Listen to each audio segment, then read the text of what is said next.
Hello everybody, this is Sherry Truhlar with Red Apple Auctions, and today we are going to talk about benefit auction donation letters, how you want to start with an attention grabber. And if you think about your auction fundraiser, every auction fundraiser starts with the procurement process. And the procurement process really begins with a letter or an ask of some sort, either a verbal ask or a letter ask.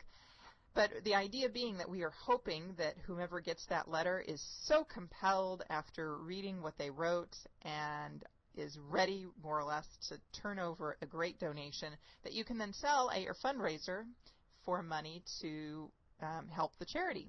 So when I read a recent blog, Sandra Sims had recently written something on her blog, and that she has since moved on to new ventures, so I won't even point you in the direction of where I read that. But she had given 5 opening suggestions, 5 opening strategies, if you will, of how to write a good donation letter. And the first strategy suggested was using a headline. The second one was to use some sort of an attention-getting phrase or word. The third strategy was to use a question. The fourth one was to use a bold statement or exclamation of some sort. And finally, she said you could use a narrative or a true story. And I kind of like how she had broken that down. And so I thought, you know, it might be kind of fun, just for kicks here, is to see what can I rewrite in 20 minutes if I took some real letters and, using one of her strategies, rewrote the opening paragraphs to do a transformation on that letter. What could I do in about 20 minutes? So that's what you're going to see here. Is these are 3 real letters. I took real auction donation letters. I pulled them off the internet. 1 came from a school, 2 came from nonprofits, and what I'm going to share with you today then is the before opening statements and the after opening statements. Just a reminder here, again, these are real letters.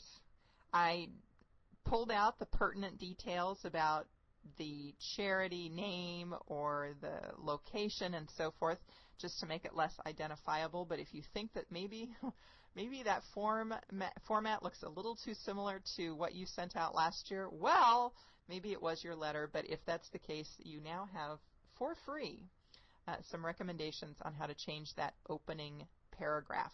So the first one here is from a school. And the existing opening sentence, I'll just read this to you. School is located, oh, excuse me, I already made a mistake here. School is a local private school district in County XYZ composed of 6 campuses, which include 4 preschool child cares, 4 elementary schools, a middle school, and a high school. These schools are located in the towns of A, B, C, D, and E. That was the existing opening paragraph. So what I did is I changed that, and I will read to you now what it sounded like after I used Sandy's suggestion of a headline approach.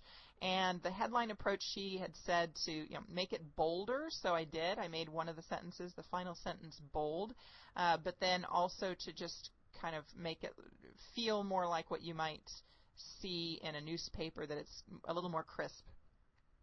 So, modified, here's what I wrote. School has 6 campuses, 8 schools, and is spread across 5 towns. With so many children, you can imagine the marching band is a real showstopper with 327 students. And it is. So it's hard to believe the music program is fighting to keep its budget. Now, obviously, in this case, I don't know whether school is having a problem keeping its budget for the marching band, but since so many schools seem to have a problem keeping its music and arts programs going, I thought it might be a good guess. Whatever your issue is what you would want to draw in and draw attention to. I think what I was trying to do in this case is that for such a large school and they were looking for money, this might be a way to draw attention to a very singular focus and point out the difference here between, geez, you've got all of these schools, you'd think you'd be doing great. Nope, reality is the music program might be going bye-bye pretty soon. So that was the before and after for the school. Let's move on here. The second one that I chose was from a nonprofit. I will now read you the existing opening paragraph. As a member of the auction committee, I am writing to invite you to participate in Charity ABC's Gala, an extraordinary event supporting Charity Health Centers for Indigent Children, HCIC. This black tie gala will be held on Saturday, May 9th at 6:30 p.m. at the Ritz-Carlton, Miami Beach, and promises to be a fun-filled evening. Okay, what I changed it to was using an attention-grabbing approach, which again was one of the approaches Sandy had suggested. The attention-grabbing approach is how I started it, and here's what I wrote. Right now in our neighborhood, every fourth child is uninsured. The average child brought to Charity Health Center for Indigent Children, HCIC, is 9 years old, part of a family with X number of siblings and one guardian, and has been attending local schools for 2 years. Their head of the household is working, usually 2 jobs at minimum wage, but has no access to health care. When that child is sick, HCIC heals them. All right. Again, attention-grabbing approach, trying to point out here that you've got every fourth child uninsured in your community. Final approach here is with a nonprofit, and again, I will read you the existing opening sentence, which actually I don't think this was too bad. I just went with a different approach.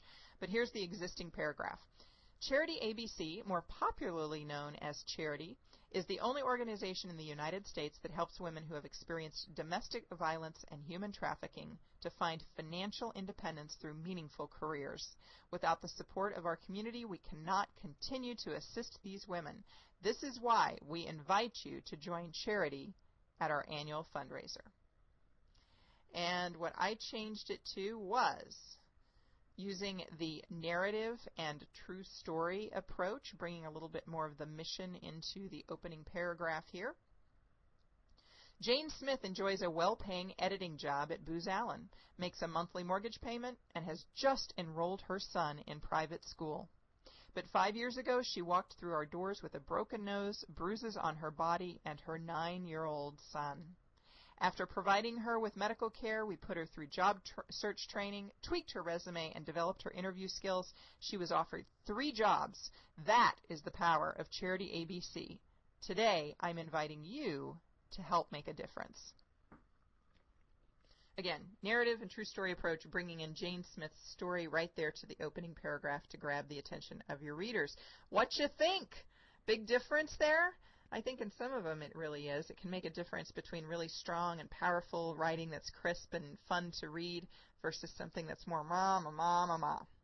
But if you are looking not for auction donation letters but other good stuff, you can visit our website. That's at redappleauctions.com. We've got a free gift for you up there right now. I have pulled together the top 100 items that I've sold in benefit auctions last year. Each one sold for over value, and you can use it to generate ideas in your next procurement meeting. So head on over to redappleauctions.com if that sounds intriguing to you.